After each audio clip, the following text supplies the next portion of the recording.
السلام علیکم۔ ایک عجیب جنازہ۔ ایک علاقے میں ایک بابا جی کا انتقال ہو گیا۔ جنازہ تیار ہوا اور جب اٹھا کر قبرستان جانے لگے تو ایک آدمی آگے آیا اور چارپائی کا ایک پاؤں پکڑ کر بولا، مرنے والے نے میرے 15 لاکھ روپے دینے ہیں، پہلے مجھے پیسے دے دو، پھر اس کو دفن کرنے دوں گا۔ آپ تمام لوگوں کڑے تماشا دیکھ رہے تھے۔ بیٹوں نے کہا، مرنے والے نے ہمیں کوئی تو ایسی بات نہیں بتائی کہ وہ مقروض ہے، اس لیے ہمیں پیسے نہیں دے سکتے۔ مرنے والے کے بھائیوں نے کہا، جب بیٹے ذمہ دار نہیں تو ہم کیوں دیں؟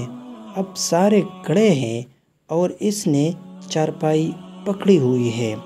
جب بات گھر کی عورتوں تک جا پہنچی، مرنے والے کی اکلوتی بیٹی نے جب یہ بات سنی تو فوراً اپنا سارا زیور اتارا اور اپنی ساری نقد رقم جمع کر کے اس آدمی کے لیے بھجوا دی اور کہا، اللہ کے لیے یہ رقم اور زیور بیچ کر اس کی رقم رکھو اور میرے ابو کا جنازہ روکو اور نہ روکو، میں مرنے سے پہلے سارا قرضہ ادا کر دوں گی، باقی رقم کا جلد بندوبست کروں گی۔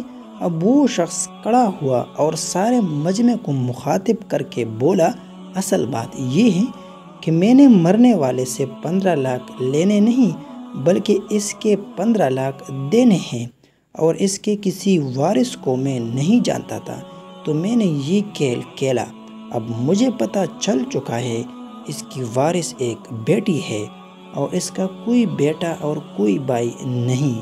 اب بھائی منہ اٹھا کر اسے دیکھ رہے تھے اور بیٹے بھی۔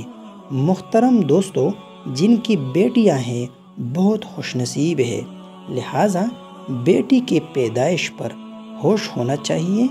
بیٹیوں کی شریعت میں بہت فضیلت بیان کی گئی ہے۔